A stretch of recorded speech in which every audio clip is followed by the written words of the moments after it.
ধন্যবাদ আপনাকে। আমি প্রকৌশলী মোহাম্মদ হারুন রশিদ। আমি এই প্রতিষ্ঠানে 2023 সনের 13 নভেম্বর থেকে কর্মরত আছি অধ্যক্ষ হিসাবে।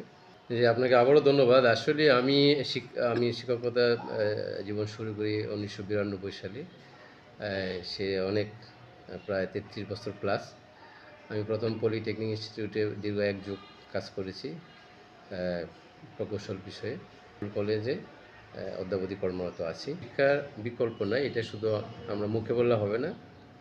এটাকে বাস্তবে রূপদান করার জন্য আমাদেরকে মানসিকভাবে এবং সামাজিক স্টিগমা থেকে মুক্ত হয়ে এই প্রতিষ্ঠানগুলোকে কীভাবে আরও উন্নত করা যায়, সেই জন্যে শিক্ষক হিসেবে তো আমি আশাই করব এবং সমাজের সকল স্তরের লোকদের এই শিক্ষাকে অগ্রাধিকার দেওয়ার জন্য আমার উদাত্ত আহ্বান।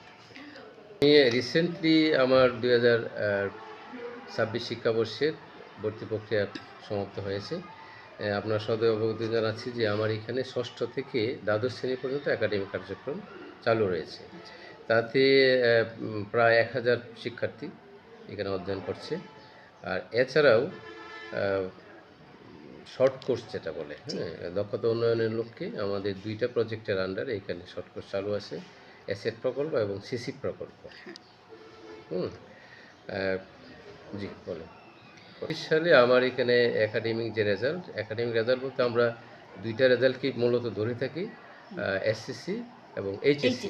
আমার এসএসসিতে রেজাল্ট ছিল আমার 72%, এইচএসসিতেও প্রায় 72% আমাদের রেজাল্টের এই সময়েও পাশের হাত ছিল আর কি, ক্লাসও পেয়েছে। অসংখ্য ধন্যবাদ স্যার। 2026 সালে যাতে আপনার এসএসসি এবং এইচএসসি দুইটাতে খুব ভালো রেজাল্ট বা শতভাগ পাস, ভালো একটা জিপিএ যাতে আপনারা পেতে পারেন, সেই জন্য আপনারা কি প্রস্তুতি নিচ্ছেন? ধন্যবাদ। আসলে আমরা 2026 সালে এই প্রতিষ্ঠানকে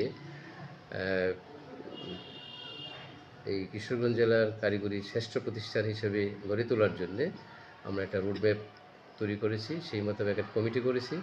কমিটি সম্মানিত শিক্ষকরা কাজ করছেন যাতে 2026 সনে এবং এসএসসি এবং এইচএসসি রেজাল্টটা আরও ভালো হয়।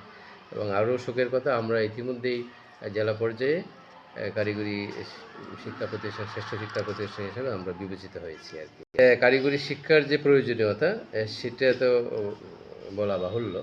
এটা যে অনস্বীকার্য এবং সেটা যে এই জাতির জন্যে ভবিষ্যৎ গড়ার লক্ষ্যে খুবই প্রয়োজনীয়। তার জন্যেই তো আমাদের সমাজের সকল স্তরের, সেখানে যারা সমাজের এলিট শ্রেণী থেকে ধরে যারা খেটে খাওয়া মানুষ, তাদের জন্যও এই শিক্ষা প্রয়োজন। এবং এই শিক্ষা গ্রহণের মাধ্যমে এখন শুধু এই শিক্ষা টার্মিনেশন শিক্ষা নয়, এর মাধ্যমে ছেলেমেয়েরা উচ্চশিক্ষাও নিতে পারবে, সেই সুযোগও তার জন্যে অবাধিত রয়েছে আর কি।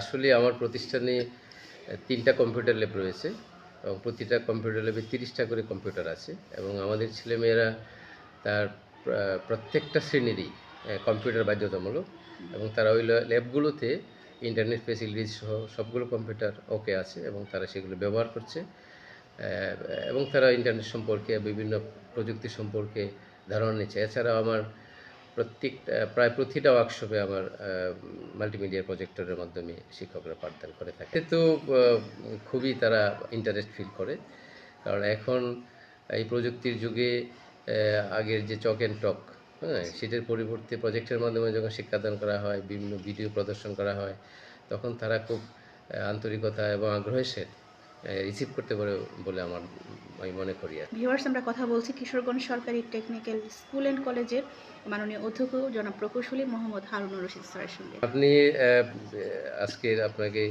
আশায় আপনি সরজমিনে দেখতে পাচ্ছেন যে আমার এখানে স্পোর্টস অ্যান্ড কালচারাল উইক চলমান আছে। সেখানে ছেলেমেয়েরা খুবই স্বতঃস্ফূর্তভাবে অংশগ্রহণ করছে। এছাড়াও উপজেলা এবং জেলা পর্যায়ে আমাদের ছেলেমেয়েরা অংশগ্রহণ করে থাকে এবং তারা ভালো রেজাল্ট করেছে। এছাড়াও বিজ্ঞান বিষয়ে আমরা আঞ্চলিক পর্যায়েও আমরা এবার অংশগ্রহণ করেছি ঢাকাতে। আর আমাদের এখানে বিজ্ঞান বিষয়ক যে উপজেলা এবং জেলা পর্যায়ে এবং অভ্যন্তরীণভাবেও আমরা বিজ্ঞান মেলা বা প্রশিক্ষণ বিষয়ক যে দক্ষতা প্রশিক্ষণ মেলা করে থাকি আর কি। যারা আমাদের সাথে যোগাযোগ করে অনেক ছেলেমেয়েরা যেমন বিভিন্ন কী বলে ওই এয়ারফোর্স, হ্যাঁ, তারপরে আর্মি, নেভি, এগুলোতে তার কর্মরত আছে, বিদেশেও আছে। আমার জানা মতে একটা ছেলে এখন দুবাইয়ে আছে, সে এখান থেকে পাস করে ডিপ্লোমা করেছে এর উপরে কী বলেছে, একটা ছেলে পাস করে সে প্রিন্টিং এর উপরে ডিপ্লোমা করে সে মাস্টার্স করছে ইন্ডিয়া থেকে, সে কর্মরত হচ্ছে। সে মাঝে মধ্যে আমার সাথে যোগাযোগ করে, যারা দেশে এবং দেশের বাইরে তারা সুনামের সাথে চাকরি করছে। আসলে আমাদের আপনাকে জানাচ্ছি যে আমরা কিন্তু প্রতিদিনই যাকে বলে সমাবেশ হয়, এবং এই সমাবেশে শিক্ষার্থীদের মোবাইলের যে অপকারিতা, এমনিতে শিক্ষার্থীদের মোবাইল আনা নিষেধ, মোবাইলের অপকারিতা, সামাজিক যে আমাদের স্খলন, এরপরে মাদক, বিভিন্ন ধর্মীয় বিষয়গুলো আমরা সেখানে অ্যাসেম্বলির মধ্যে আমরা শিক্ষার্থীদের সাথে শেয়ার করে থাকি, এবং তাদের শপথ বাক্য পাঠ করানো হয়। টপিক্স অনুসারে সম্মানিত শিক্ষকরা মাঝে মধ্যেই কথা বলেন। আসলে আমার এই প্রতিষ্ঠানে 1/3-এরও বেশি শিক্ষার্থী মেয়ে শিক্ষার্থী, এবং সেবার আমাদের সম্মানিত যারা মহিলা শিক্ষক আছেন তাদের নিয়ে একটা আমার কমিটি করা আছে। তারা এই বাল্য বিবাহ সম্পর্কিত ব্যাপারে খোঁজখবর নেয়, এবং যদি তাদের নজরে আসে তারা গার্জিয়ানকে ডেকে নিয়ে আসেন, ডেকে তাদেরকে বুঝান, এবং শিক্ষার্থীকেও সেই ব্যাপারে পরামর্শ প্রদান করে থাকেন আর কি। কারণ এইটা তো বাল্য বিবাহ প্রতিরোধ সরকারের পাশাপাশি আমরা যারা শিক্ষা প্রতিষ্ঠানে কর্মরত আছি আমাদেরকেও সাপোর্ট করতে হবে, এ করে যাচ্ছি আর কি। আসলে আমার চাকরি জীবন শুরু কারিগরি প্রতিষ্ঠান দিয়ে। আমি ইঞ্জিনিয়ারিং পাশ করার পরে অন্য কোনো চাকরিতে যোগদান করি নাই। সেই হিসেবে কারিগরি শিক্ষা আমার মনে প্রাণের সাথে লেগে আছে।